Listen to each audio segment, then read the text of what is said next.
오늘 이 아침 우리에게 주시는 하나님의 말씀 예레미야 36장 9절에서 19절의 말씀이 되겠습니다. 예레미야 36장 9절에서 19절의 말씀 한 목소리로 합독하시겠습니다. 유다의 요시야 왕의 아들 여호야김의 제5년 9월에 예루살렘 모든 백성과 유다 성읍들에서 예루살렘에 이른 모든 백성이 여호와 앞에서 금식을 선포한지라.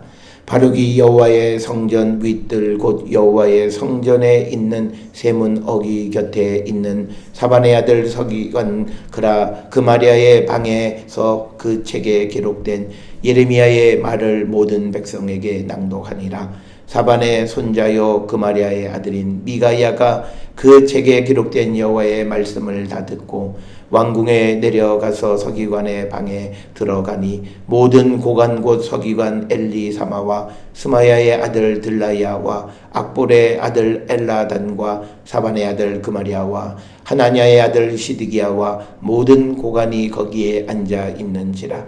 미가야가 바룩이 백성의 귀에 책을 낭독할 때에 들은 모든 말을 그들에게 전하매 이에 모든 고관이 구시의 증손 셀레마의 손자 느다냐의 아들 예후디를 바룩에게 보내 이르되 너는 백성의 귀에 낭독한 두루마리를 손에 가지고 오라. 네리야의 아들 바룩이 두루마리를 손에 가지고 그들에게로 오니 그들이 바룩에게 이르되 앉아서 이를 우리 귀에 낭독하라. 바룩이 그들의 귀에 낭독하매 그들이 그 모든 말씀을 듣고 놀라 서로 보며 바룩에게 이르되 우리가 이 모든 말을 왕에게 아뢰리라. 그들이 또 바룩에게 물어 이르되 너는 그가 불러주는 이 모든 말을 어떻게 기록하였느냐 청하노니 우리에게 알리라. 바룩이 대답하되 그가 그의 입으로 이 모든 말을 내게 불러주기로 내가 먹으로 책에 기록하였노라. 이에 고관들이 바룩에게 이르되 너는 가서 예레미야와 함께 숨고 너희가 있는 곳을 사람에게 알리지 말라 하니라. 아멘. 오늘 우리가 함께 읽은 예레미야 36장 9절부터 19절에 있는 말씀은 이제 36장 1절부터 8절에서 예레미야가 옥에 갇혀 있기 때문에 네리야의 아들 바룩을 불러서 자신에게 주신 그 하나님의 모든 말씀을 기록하고 두루마리에 기록한 다음에 그것들을 이제 금식일에 그 백성들 앞에서 낭독하라 이렇게 그 명령한 것이 우리가 지난 시간에 보았던 36장 1절로부터 8절에 있는 말씀이 되겠습니다. 그래서 이제 그 명령을 받아서 9절로부터 19절에 이제 네리야의 아들 그 바룩이 그 두루마리에 있는 말씀을 이제 백성들 고관들에게 이제 선포하는 그런 말씀의 내용이 오늘 주시는 9절로부터 19절에 있는 말씀이 되겠습니다. 우리가 지난 시간에 36장 1절에 보게 되면 이 일이 여호야김 제4년에 그 예레미야에게 임했을 때 예레미야가 이제 네리야의 아들 바룩을 불러서 이제 두루마리에 하나님의 말씀을 기록한 것은 우리가 1절부터 8절을 통해서 보면 여호야김의 제4년이 되겠고 그 다음에 이제 오늘 주시는 9절에 보게 되니까 여호야김의 제5년 9월이다. 9번째 달이다. 이렇게 기록이 되어 있습니다. 우리가 겉으로 보면 이것이 대략적으로 한 1년 정도 어떤 인터벌이 있는 것처럼 보이는데 사실 그거는 아닙니다. 왜냐하면 우리가 구약시대 때 특히 이 요시야 시대 때에 이스라엘의 원력은 7번째 달에 새해가 시작이 됩니다.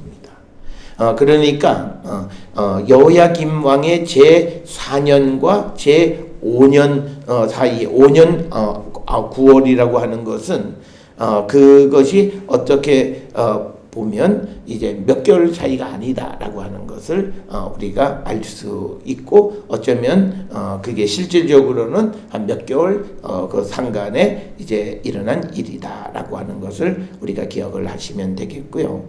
또 하나 우리가 생각해야 되는 것은 오늘 주시는 본문 9절에서 요시야의 아들 여호야김이 금식을 선포한 겁니다.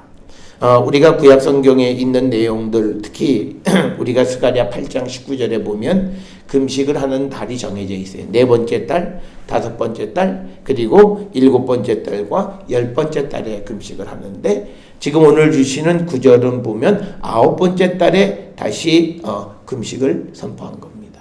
그러면 7번째 달과 10번째 달 사이에 그 금식을 또 선포한 겁니다. 이 금식은 지금 이 상황이 얼마나 지금 여호야김 시대 때의 상황이 위중한가를 우리에게 역설적으로 보여주는 겁니다. 그래서 우리가 구약시대 때의 금식은 날짜가 정해져 있는 때에 1년에 적어도 4차례 금식을 하고, 그 다음에 그 외에 특별한 사건들, 특히 위중한 국난의 시기가 되어지면 금식을 선포했다라고 하는 것을 오늘 9절에 9번째 달 9월에 금식을 선포했다라고 하는 것을 통해서 압니다. 오늘 살아가는 우리들의 삶에서 우리는 금식은 거의 잘 하지 않는 것 같습니다. 그러니까 우리가 참 신기한 것은, 우리가 경제적으로 어려운 시대 때 50년, 60년, 70년대, 80년대까지만 해도 우리 한국 교회의 성도들은 금식 기도를 참 많이 했습니다. 그런데 경제적으로 여유가 생겨나고, 그리고 먹는 것이 풍부하고 영양 상태가 훨씬 좋아졌는데 오히려 금식 기도는 잘하지 않는다라고 하는 거고, 점점 우리가 한국 교회에서 사라져가는 거고, 특히 목회자들 같은 경우에도 우리가 과거에는 적어도 목사 안수를 받기 전에는 하다못해 3일 금식 또는 일주일 금식, 개인의 차이에 따라서 어쨌든 금식 기도라고 하는 그것을 행했던 그런 때였는데, 요즘은 별로 잘 찾아보기가 어렵다라고 하는 겁니다. 그래서 오늘 주시는 이 본문의 말씀을 통해서 우리가 금식 기도라고 하는 것은 내 생명을 주께 맡기며 간절히 기도하는 겁니다. 그래서 우리가 내가 하나님께 맡긴다라고 하는 것에 대한 상징적인 표현이 내게 소중한 양식을, 내가 일용할 양식을 끊고 하나님 앞에 기도하는 것. 이건 우리의 간절함을 내어 보이는 겁니다. 그렇기 때문에 우리는 인생을 살아가면서 우리가 적어도 1년에 몇 차례씩은 이런 금식 기도의 시간을 갖는 것은 우리의 영적 건강을 위해서 매우 소중한 그런 일이 되겠습니다. 따라서 오늘 주시는 본문의 말씀처럼 우리가 금식을 선포할 줄 아는 자가 되어야 되는데, 그런데 문제는 오늘 주시는 이 여호야김의 금식 선포는 이게 문제가 있는 금식입니다. 이건 형식적 금식이라는 거예요. 왜 이게 형식적 금식이냐면, 그들은 예레미야가 선포하는 하나님의 말씀을 듣지 않으면서 위기가 되니까 그냥 구원받기 위해서 금식을 선포하는 겁니다. 그런데 우리가 역사적으로 알듯이 이 금식은 아무런 효과가 없습니다. 그래서 사람들은 그 포로로 잡혀가게 되고, 수차례 5차례의 바벨론 군대가 와서 사람들을 바벨론으로 잡아가는 위기를 겪게 되는 거예요.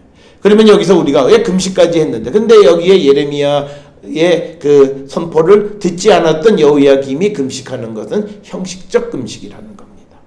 오늘날 우리가 살아가는 시대에도 마찬가지예요. 내가 하나님 앞에 기도하고 하나님 앞에 예배하는 것이 실질적으로 간절한 예배, 진실된 예배가 되려면 일상 속에서 내가 하나님의 말씀을 듣고 순종할 때 내가 하는 모든 종교적 행위가 진실성이 있다라고 하는 거예요. 그래서 오늘 주시는 이 본문의 여호야김 제5년 9월에 금식을 선포했음에도 불구하고 국난을 극복하지 못하는 것은 그들의 금식 선포가 형식이에요. 어려우니까 금식이나 할까? 이거예요. 그런데 정말 내가 금식을 하려면 하나님에게 하나님의 도우심을 구한다면 지금까지 내가 하나님 말씀대로 살지 않은 것에 대한 회개가 필요한 거예요. 그래서 우리가 금식 기도하는 사람들의 가장 중요한 것은요, 회개 기도를 많이 합니다. 우리가 금식 기도하는 사람들이 내가 어떤 꿈을 꾸고 내가 어떤 비전을 가지고 있고 그래서 그것을 이루기 위한 그런 것보다 내가 지금까지 살면서 하나님의 말씀대로 살지 못한 것에 대한 회개, 그 회개가 온전히 되어지면 내가 살아가는 모든 길은 굳이 내가 구하지 않아도 하나님이 이루어 주시고 내가 생각하고 계획하는 것보다 더 잘 이루어 주신다라고 하는 겁니다. 따라서 오늘 주시는 9절에 있는 말씀에서 이들이 어려움에 직면하니까 금식을 선포하는 형식적 절차는 옳은 길이었습니다만, 그러나 내용적으로 그들이 금식을 선포하려면 하나님의 말씀으로 돌아가는 일이 선행되어야 한다라고 하는 거예요. 그래서 오늘날 우리도 어려움에 직면하면 하나님 앞에 나오는 자들이 많고 그건 바람직한 일이에요. 그런데 내가 하나님 앞에 나와서 내 기도가 하늘에 상달되어지려면 내가 하나님의 말씀으로 돌아가야 된다. 성경에 분명히 우리에게 선포하는 것은 하나님은 의인의 기도를 들으신다. 그런데 그 의인은 뭐냐? 하나님의 말씀대로 살아가고자 하는 자들의 기도를 들어 응답해 주신다라고 하는 겁니다.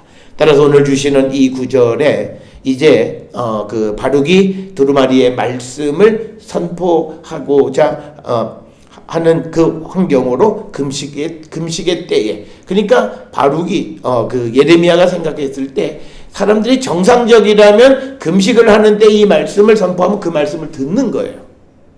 그런데 우리가 이제 보게 되면 이 결과가 뭐냐면 결국 이 두루마리를 태워버려요. 그러니까 뭐냐면 말씀을 태워버린다는 거예요. 그러기 때문에 이들이 한 이 금식은 형식적인 것이고 금식이 아무런 효과가 없었음을 우리가 알 수 있다. 오늘 우리도 마찬가지예요. 하나님의 말씀을 멀리하면서 내가 하나님 앞에 기도하고 예배하고 무엇을 행한다고 했을 때 하나님의 능력이 나타나는, 그렇지 않다라고 하는 겁니다. 그래서 우리는 오늘 주시는 본문 9절에 이 여호야김이 금식을 선포하는 것은 맞았지만, 그러나 내용적으로 그들이 하나님의 말씀으로 돌아가면서 금식을 선포할 때 그 금식이 능력 있는 기도가 되어질 수 있다라고 하는 거예요. 그래서 오늘도 우리가 세상을 살아가면서 하나님 앞에 간절히 간구하고 기도할 때 우리의 삶이 사람이기에 온전하게 주님의 마음에 딱 맞게는 할 수 없지만, 그러나 하나님의 말씀대로 살아가려고 하는 그런 결단력 속에서 내가 기도도 하고 말씀도 보고 그리고 내가 예배도 할 때 하나님의 능력, 살아계시는 주님을 만날 수 있다는 겁니다. 오늘 우리는 예배 가운데 예배의 가장 이상적인 현실은 살아계신 주님을 만나는 것이 예배의 장이고, 기도 시간에 우리가 하나님을 만나는 게 기도의 시간이에요. 그런데 그걸 우리가 이루지 못하는 이유 중에 하나는 우리가 형식적으로는 하나님을 만나는 장소에 왔지만 내용적으로는 하나님을 만날 준비가 안 돼 있다는 거예요. 그 내용적으로 하나님을 만날 준비는 내 삶이 하나님의 말씀대로 살아가려고 하는 겁니다. 앞으로 우리가 살아가는 이 시대가 하나님의 은혜가 우리에게 더 임하느냐 안 하느냐 딱 하나예요. 이 땅에 살고 있는 많은 그리스도인들이 하나님의 말씀을 어떻게 접하느냐에 따라서 우리에게 크신 하나님의 영광이 나타날 수도 있고, 우리에게 오히려 재앙, 우리의 교회와 예배와 모든 것들이 넘쳐나는 시대 속에서도 하나님의 능력을 우리가 체험하지 못할 수도 있다는 거예요. 그것은 형식적인 것에 있는 것이 아니라 우리의 삶이 하나님의 말씀 안에 살아가고자 결단하는 그런 삶을 사는가. 그러니까 우리가 예수를 믿는 사람들이 나쁜 짓을 하고 남을 속이는 짓을 하고 자기를 살짝 덮어버려서 그런 일을 하면서 하나님의 도움을 구하는 것, 안 된다는 거죠. 그런데 우리는 내가 기도하고 내가 예배보고 내가 교회에서 뭘 하기 때문에 하나님 날 도와주신다라고 하는 착각 속에 살아가고 있다는 거죠. 그래서 우리는 오늘 주시는 본문에 우리에게 분명하게 보여줘요. 이게 바로 예수님이 말씀하는 위선자들인 거예요. 말씀의 진정한 의미를 깨닫고 그대로 살지 않으면서 하나님의 도움만을 바라는 거예요. 그래서 이 금식을 하지만 그러나 그 금식은 아무런 의미가 없었고, 그 다음에 이제 또 하나의 결과는 알다시피 10절에 보면 바룩이 여호와의 성전 윗들 여호와의 성전에 있는 세문 어귀 곁에 있는 사반의 아들 서기관 그마리아의 방에 그 방에서 그 책에 기록된 예레미야의 말을 모든 백성에게 낭독해 준 겁니다. 그때 그 말을 들은 사람이 하나 있어요. 11절에 그마리아의 아들인 미가야가 그 책에 기록된 여호와의 말씀을 듣고 그 다음에 이제 그가 그 이야기를 다시 왕궁에 내려가서 서기관의 방에 있는 모든 고관들에게 전하는 겁니다. 자, 오늘 주시는 이 본문의 말씀에서 하나님의 말씀이 어떻게 전달되어져 가는가라고 하는 것을 우리에게 보여줍니다. 먼저 하나님께서 예레미야에게 그 말씀을 주셨고, 그 다음에 예레미야가 이것을 바룩에게 다 두루마리에 기록하라고 그러고 그것을 낭독하라고 얘기합니다. 그러니까 바룩이 이것을 낭독하니까 백성에게 갖고 특별히 오늘 본문에 미가야에게 이게 전달이 됐습니다.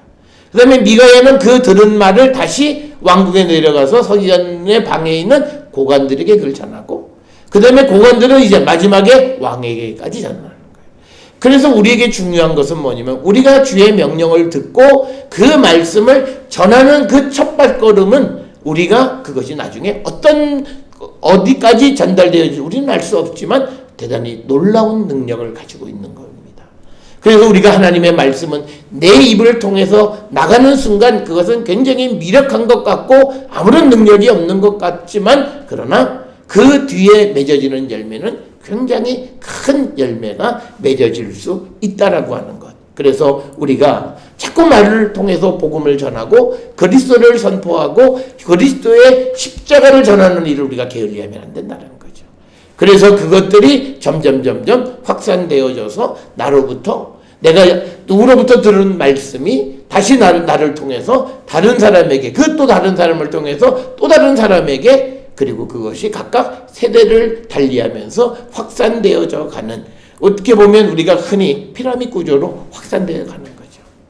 특별히 우리가 소위 다단계 하는 사람들이 특히 교회 조직들을 많이 이용하는 게 바로 교회가 그런 거예요.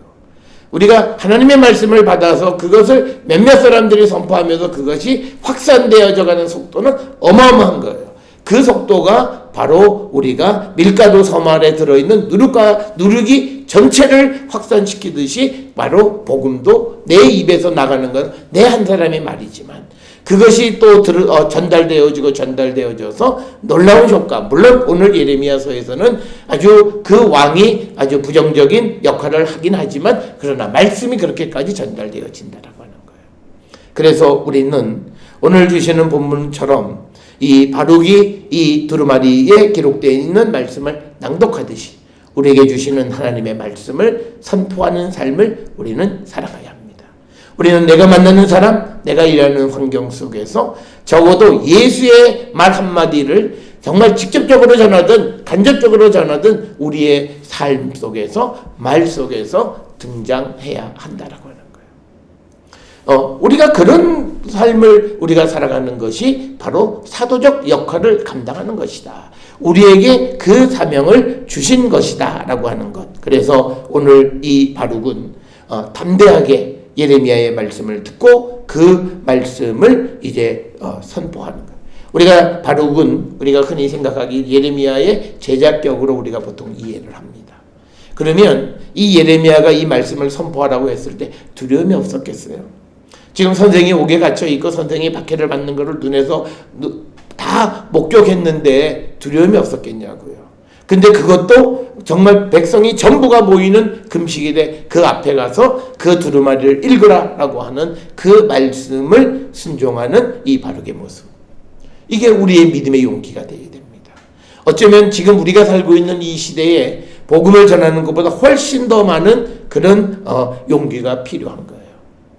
어쩌면 자기도 선생님처럼 옥에 갇혀지는 신자가 될지도 모르고 또 선생이 겪었던 것처럼 사람들에게 얻어맞기도 하고 힘든 경험을 하게 될지도 모르는 그런 상황 속에서도 자기에게 주어진 사명에 충실한 삶을 살아가는. 그래서 이 바룩의 모습은요, 그가 하나님의 말씀을 기록한 어떤 서기의 역할을 감당한 것보다 더 중요한 것은 하나님의 말씀에 순종해서 하나님의 말씀을 그대로 선포한 거예요. 특별히 오늘 주시는 이 본문에서 바룩은 자기의 선생인 예레미야의 말에 순종한 게 아니에요. 왜냐하면 예레미야가 전해주는 하나님의 말씀을 전해서 그는 예레미야를 통해서 하시는 하나님의 명령을 들은 거예요. 그래서 그가 선포한 것은 두루마리에 기록되어 있는 하나님의 말씀을 사람들에게 선포하는 일을 하는 겁니다. 오늘 우리가 살아가는 데 있어서 우리가 복음을 전하고 하나님의 명령에 순종하는가는 내가 전하는 말이 복음이 되어야 합니다. 우리는 가끔 사람들의 설명과 이해를 전하려고, 그건 복음이 아니에요. 우리는 그게 사람의 이해를 도와줄 것 같은데 아닙니다. 그거는요, 하나님의 말씀이 언젠간 내 속에서 누구 속에서 역사하는 그 역사를 가로막아요.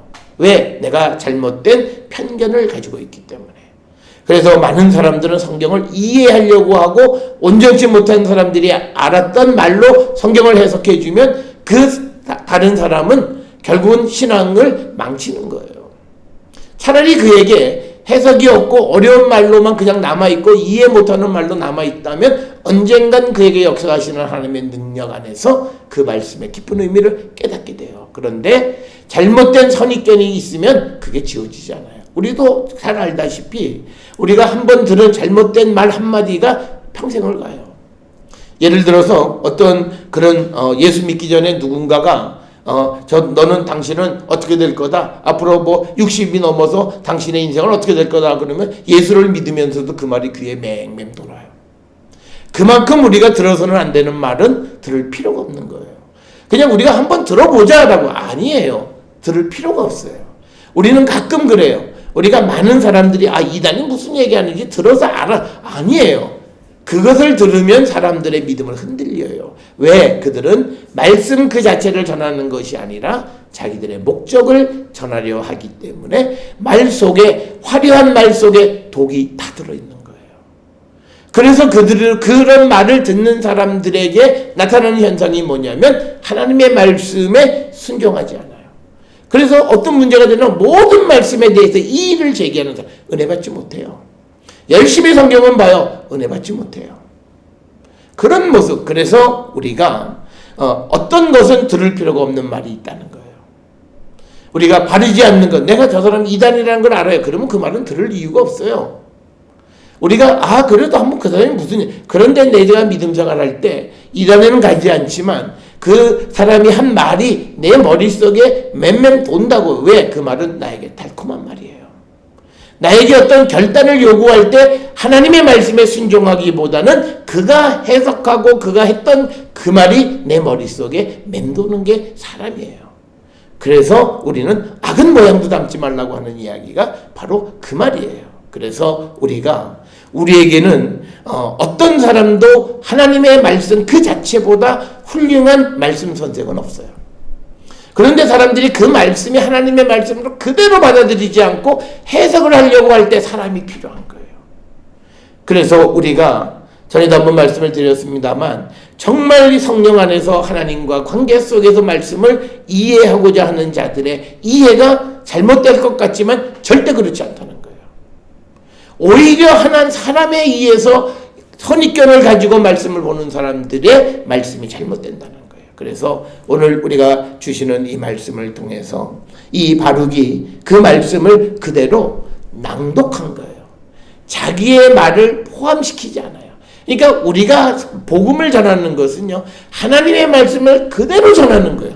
거기에 자꾸 부연 설명하면 할수록 우리가 전하는 복음은 찌그러져요. 우리는 그게 이해시킨다 그래요. 그런데 그게 결국은 그 사람이 믿음 생활하는데 나쁜 영향을 끼쳐요. 우리가 보면요, 우리가 성경을 쭉 읽으면서 성경에서 어떤 내용이 있어요. 그런데 그 성경을 잘 받아들이지 못하는 가장 중요한 주범이 뭔지 아세요? 목사의 설교예요.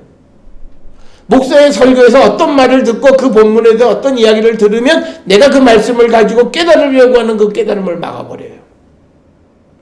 그래서 그만큼 우리가 하나님의 말씀을 우리에게 해석해 줄 수 있는 가장 중요한 것은 성령 안에서 하나님과의 만남 속에서 그 말씀에 변질하지 않고 변형시키지 않고 그대로 전달하는, 그게 낭독이라고 하는 거예요. 그대로 읽는 거예요. 낭독은 거기에 내 생각과 내 무엇을 첨부시켜서 그거를 전해주지 않는다라고 하는 겁니다. 자, 그래서 그렇게 말씀을 전하니까 이제 사반의 손자 그마리아의 아들인 미가야가 그 책에 기록된 여호와의 말씀을 다 들은 겁니다. 즉 그 말은 두루마리에 기록된 하나님께서 예레미야에게 주셨던 그 말씀을 바룩이 적어서 낭독하는 걸 다 들은 거예요. 오늘 주시는 이 11절에 등장하는 미가야라고 하는 사람은요,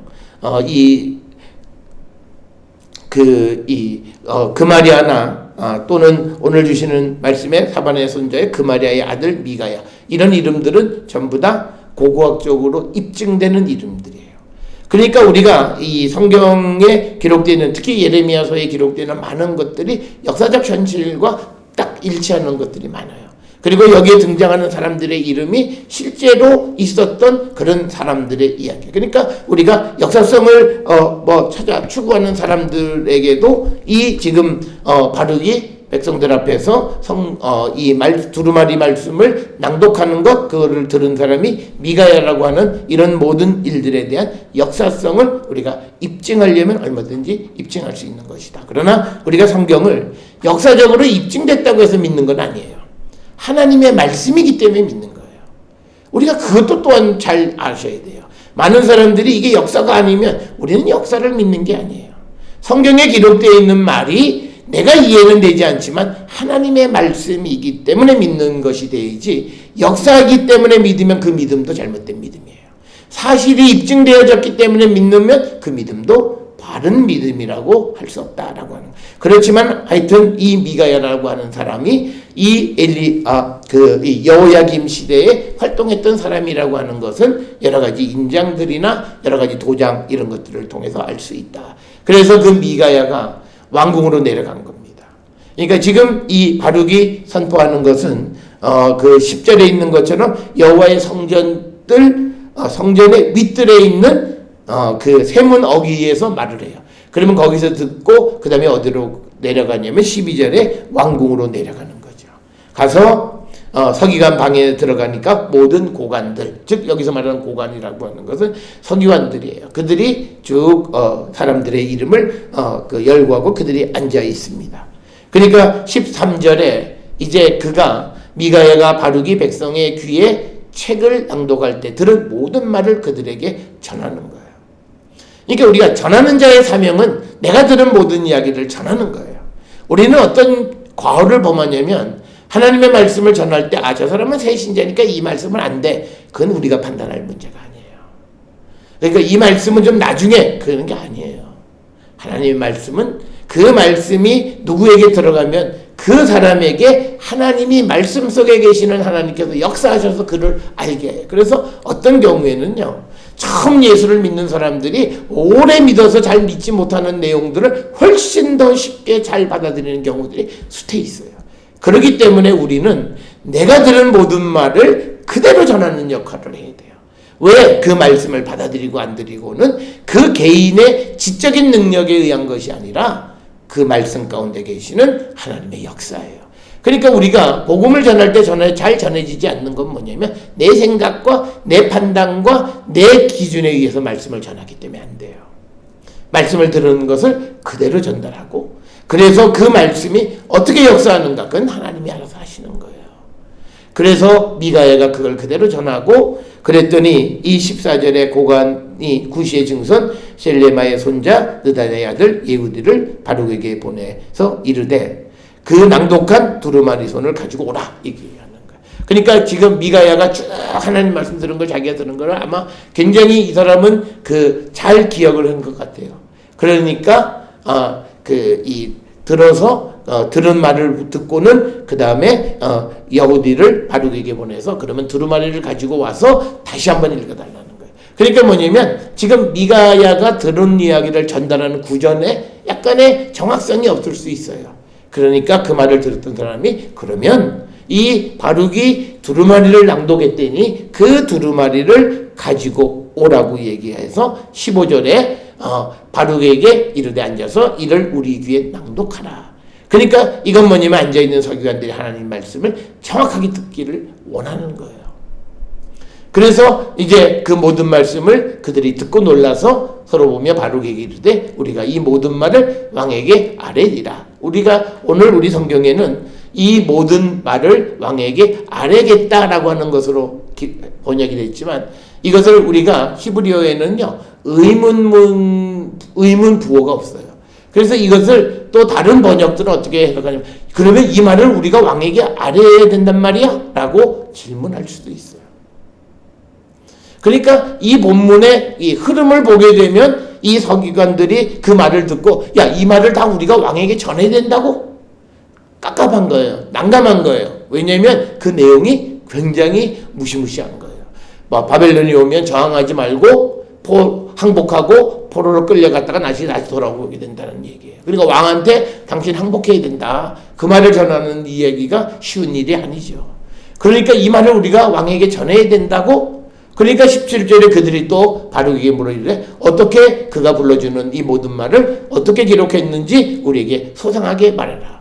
이렇게 요청을 하니까 18절에 바룩이 대답하기를 그가 예레미야가 입으로 이 모든 말을 내게 불러주기로 내가 먹으로 책에 기록했다라고 해서 그 두루마리를 기록한 과정을 철저하게 기록하는 거예요. 그러니까 오늘 주시는 이 16, 17, 18절에서 서기관들이 바룩을 데려다가 어떻게 그 말씀의 내용을 확인하고 어떻게 기록된 것을 다 알지만 이 사람들도 내용이 너무나 하나님의 말씀이 강력하기 때문에 두려움이 있어요. 그리고 이걸 우리가 왕에게 전해야 된다고? 이들이 이렇게 두려움이 있는 것은요 19절에 있는 말씀을 통해서 알 수 있어요. 고관들이 바룩에게 이르되 너는 가서 예레미야와 함께 숨어라. 그러니까 이 말은 뭐냐면 우리가 이 말을 전하면 왕이 이거 안 들을 거라는 거예요. 그리고 분명히 너희들을 잡아다가 어떻게 할 거다라고. 그래서 너희가 있는 곳을 사람에게 알리지 말라. 그러니까 예견하는 거예요. 그런데 이 내용은 조금은 좀 우리가 앞에 36장 1절로부터 8절의 내용하고 잘 맞지 않는 그런 내용이 되겠습니다. 왜 그러냐면 우리가 잘 아는 것처럼 이 두루마리의 기록을 해서 백성들에게 낭독하라고 하는 그 가장 큰 이유는 그가 이 5절에 보면 나는 붙잡혔으므로 여호와의 집에 들어갈 수가 없다라고 하는 거예요. 그러니까 어딘가 갇혀 있는 거예요. 그러면 지금 이 19절에서 얘기하는 것 사이에 조금 차이가 있어요. 그러니까 이것에 대해서 해결하기 위해서 어떤 이들이 처음 두루마리를 기록할 당시에는 붙잡혀 있었지만 그렇지만 이제 낭독할 때에는 예레미야도 석방된 상태인 거예요. 그래서 그것을 낭독하면 그 내용이 어마어마하니까 왕이 분명 이 예레미야하고 바룩을 그냥 내버려 두지 않을 터이니 숨으라고 얘기하는 거예요. 그래서 오늘 주시는 이 본문의 말씀에서 서기관들이 그 말을 듣고 왕에게 전달하는 그런 책임을 이제 감당하고자 할 때 그들 역시도 두려움 가운데 있고 그래서 그런 말씀을 잘 전달할 수 있으려면 용기가 있어야 된다는 거예요. 그러니까 우리가 오늘날 복음을 잘 전하지 못하는 이유 중에 하나는 혹시 우리에게 이 용기가 부족하지 않나. 내 말을 전했을 때 그 상대가 어떤 반응을 할 건가에 대한 두려움, 염려함. 이런 것 때문에 우리가 말씀을 전하지 못하는 것은 아닌가 한번 생각해 보셔야 돼요. 그래서 오늘 주시는 말씀에 바룩이 예레미야의 말에 순종하고 또 바룩의 말을 들은 미가야가 그것을 전했을 때 고관들이 그 말을 왕에게 전하려고 하는 어려움 속에서도 두려움 속에서도 자신들에게 주어진 일을 우리가 그 하나씩 감당해가는 그 모습을 통해서 우리는 우리에게 주어진 복음을 전달할 때 비록 우리 앞에 어떤 어려움과 또 어떤 위기가 닥쳐온다 할지라도 우리가 이 일을 게을리하거나 피할 수 없는 것이다 라고 하는 것, 이것을 기억하셔서 오늘도 우리가 세상을 살아가는 가운데에서 우리에게 주어진 일, 복음을 선포하고 그리스도의 십자가를 전하는 일에 힘을 다하는 우리 모든 성도들이 될 수 있기를 주의 이름으로 축원합니다.